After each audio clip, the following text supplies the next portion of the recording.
Assalamualaikum warahmatullahi wabarakatuh. Yang terhormat Bapak Ari Wibowo selaku dosen komunikasi dan negosiasi bisnis dan teman-teman saya yang saya banggakan. Saya izin memperkenalkan diri saya, nama saya Zopan Kajaswar atau yang biasa dipanggil Zopan. Di sini saya ingin membahas tentang game online. Apa itu game online? Game online adalah jenis permainan komputer yang memanfaatkan jaringan komputer. Jaringan yang biasanya digunakan adalah jaringan internet yang menggunakan teknologi seperti modem dan koneksi kabel. Permainan daring di Indonesia atau game online di Indonesia dimulai muncul di Indonesia pada tahun 2001 dengan diluncurkannya Nexia Online, sebuah permainan RPG keluaran boleh game dengan grafik sederhana berbasis 2D. 5 game online pertama yang hadir di Indonesia. Yang pertama itu ada Nexia pada tahun 2001. Nexia hanya membutuhkan spesifikasi komputer yang cukup kecil, bahkan bisa dimainkan di Pentium 2 dengan minimal grafik 3D. Permainan keluaran Korea ini berhasil memperkenalkan bermain game dan chat pertama di Indonesia. Sayangnya permainan ini ditutup pada tahun 2004 karena lisensi yang tidak diperpanjang. Semenjak itu, dunia permainan game online di Indonesia semakin berkembang dengan masuknya beberapa provider game baru. Yang kedua ada game online yang bernama Red Moon. Red Moon ini muncul pada tahun 2002 atau pertama masuk di Indonesia pada tahun 2002. Red Moon ini adalah game dengan grafik 2,5D full color. Ini sempat sangat digandrungi oleh gamer di Indonesia. Muncul pertama kali di Indonesia pada tahun 2002. Ketika game ini pertama kali launching, pihak pemegang lisensi game menyediakan sebuah mobil sport bagi pemain yang pertama mencapai level 1000. Sayangnya pada akhirnya hadiah tersebut tidak jelas dan siapa yang mendapatkannya juga tidak jelas. Red Moon sendiri akhirnya menutup layanannya pada tahun 2005.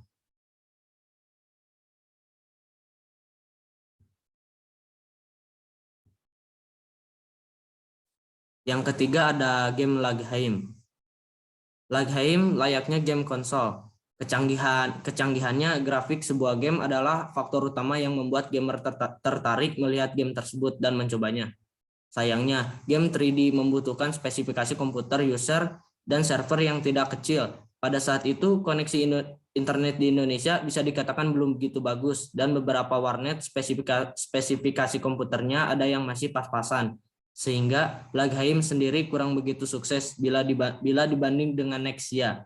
Laghaim sendiri cukup bisa bertahan hingga tahun 2006. Berikutnya ada game Ragnarok Online atau yang biasa disingkat RO. Ragnarok ialah game yang kisahnya diambil dari sebuah komik karya komikus terkenal di Korea saat ini, dari dulu hingga saat ini. Sudah terkenal sebelum masuk ke Indonesia juga. Ragnarok sampai saat ini masih bertahan di Indonesia walau banyak bermunculan game-game online baru. Dan dapat dikatakan bahwa Ragnarok merupakan game online tersukses yang ada di Indonesia saat ini. Berikutnya ada game Gunbound. Gunbound merupakan game online bergenre action pertama yang masuk ke Indonesia. Dirilis sekitar tahun 2004. Gunbound juga merupakan game gratis selamanya pertama di Indonesia, di mana pemain tidak perlu harus membeli voucher untuk bisa memainkannya. Gunbound juga merupakan game action pertama yang masuk di WCG atau yang kepanjangannya adalah World Cyber Game. Game ini sempat sangat digandrungi ketika pertama kali rilis di Indonesia. Dan hingga kini, Gunbound masih bertahan dengan para penggemarnya yang terlihat masih cukup setia untuk memainkan game ini. Itulah beberapa game online yang pertama masuk di Indonesia ya. Berikutnya sebuah penutup menurut Webster Dictionary edisi tahun 1913, contest physical or mental according to certain rules for amusement, recreation or for winning a stake as a game of chance, game of skill, field games, dan lain-lain. bahasa Indonesia sebuah kontes fisik atau mental menurut aturan tertentu untuk hiburan, rekreasi, atau untuk memenangkan taruhan sebagai permainan kesempatan, permainan keterampilan, permainan lapangan, dan lain-lain.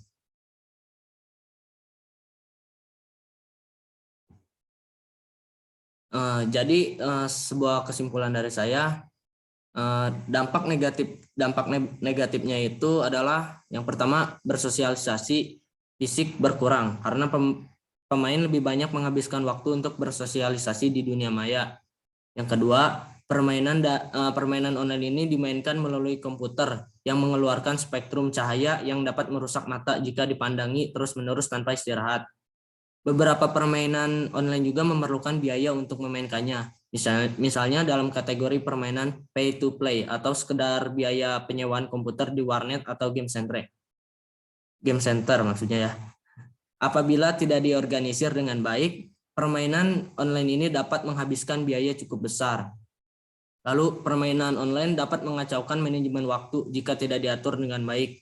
Banyak kasus di mana pemain yang kecanduan permainan game online bermain hingga lupa waktu dan melalaikan segala tanggung jawab dan pekerjaannya di dunia nyata seperti bolos sekolah, tidak sholat, dan lain-lain.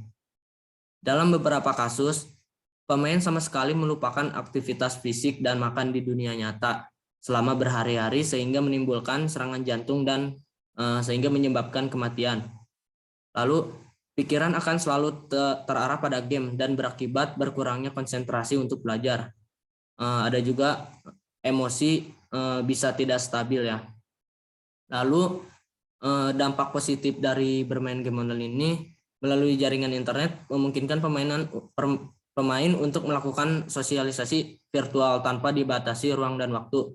Bukan hal langka lagi ketika seseorang pemain permainan game online menjalin hubungan pertemanan bahkan pernikahan yang bermula dari bermain game online bersama. Jadi ada beberapa pemain yang sampai menikah dari game online, awalnya berteman gitu. Permainan game online seringkali menuntut pemainnya untuk menyusun strategi dalam waktu singkat, sehingga permainan yang tepat dalam melatih respon dan kecepatan berpikir seseorang.